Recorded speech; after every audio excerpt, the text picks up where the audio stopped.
I used to think love was something you earned, not something you were born into. In my house, everything had a ranking. Shoes had brands, friends had last names, success had dollar signs. And children? Children had value, depending on how well they reflected the family image. My name is Aurora, and in my parents' world, I was always almost. Almost impressive, almost beautiful, almost successful, but never enough. Growing up, my younger sister Alina was the shining star. She was polished, charming, effortlessly social. My mother adored her elegance. My father admired her ambition. And me? I was the quiet one, the reliable one, the plain one. Whenever guests came over, Alina was presented like a trophy. Harvard material, my mother would say proudly. And when someone asked about me, "Oh, Aurora is practical," she would smile tightly. "She'll manage." Manage. That word followed me like a shadow. When I became a single mother at 25, that shadow grew darker. Not because I was ashamed, but because they were. My son Elias became the silent proof that I had failed their expectations.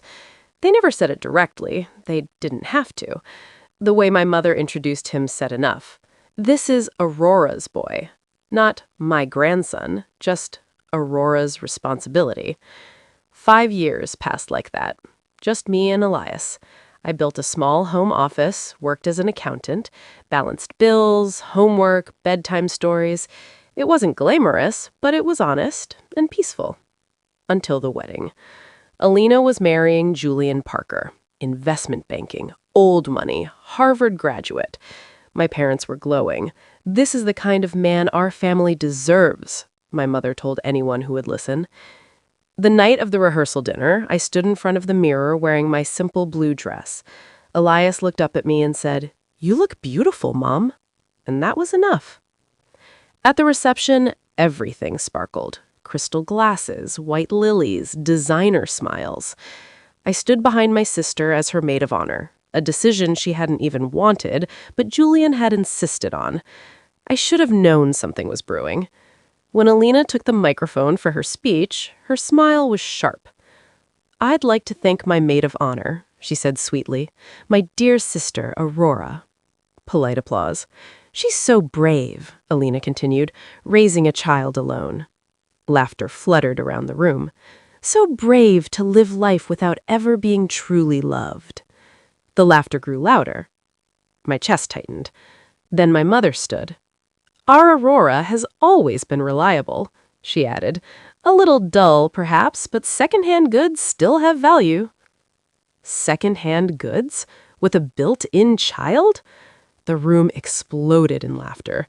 I felt Elias's small hand grip mine under the table. He was shaking.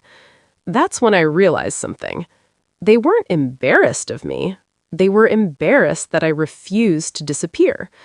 Before I could walk out, a chair scraped loudly against the floor. Julian stood up. He took the microphone gently from Alina's hand. His face was calm, but his eyes burned. "I need to say something." The room fell silent. "Aurora isn't who you think she is," he said. "She met my sister years ago, when Caroline was dying from leukemia." Gasps rippled through the guests. "She volunteered at the hospital. She read to her. She brought hope into a room full of fear." He looked directly at me. "My sister called her light." My breath caught. "And Elias," he continued, "he was 5. He gave Caroline drawings of stars and planets. She kept them beside her bed until the end." The silence was deafening now. "I've listened to the way this family talks about her," Julian said firmly, "and it ends tonight." He turned to my parents. "Status doesn't make you superior. Kindness does." Then he turned to Alina. "I'm calling off this wedding." The sound that followed wasn't laughter. It was shock. And for the first time in my life, my parents had no script prepared. We walked out of that ballroom together. Me, my son, and a man who chose integrity over image. Behind us, the chandeliers still sparkled, but the illusion had shattered. The next morning, my mother called. Her voice was ice.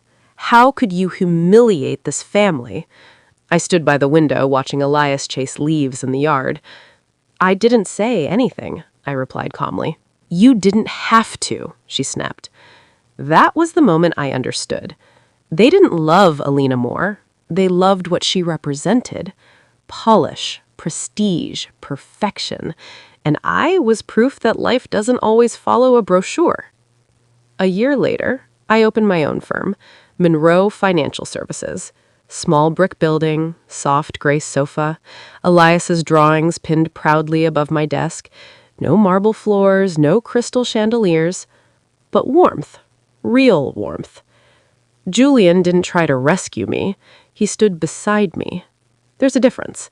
My parents tried calling a few times after the scandal. Vague apologies, conversations that still sounded like negotiations. I stopped answering. Not out of anger, but out of peace. Because here's what I learned. When parents love status more than their child, the child grows up searching for approval. But when that child becomes a parent, they learn to choose differently. I don't measure Elias by achievement. I measure him by kindness, by the way he still paints suns and stars, by the way he squeezes my hand when I need strength. My parents taught me many things, but not the ones they intended. They taught me what love is not. And that lesson was priceless. If you've ever felt second best, if you've ever been the almost child, if your worth was measured in comparison, let me tell you something. You are not secondhand. You are not dull. You are not a disappointment. You are someone's light.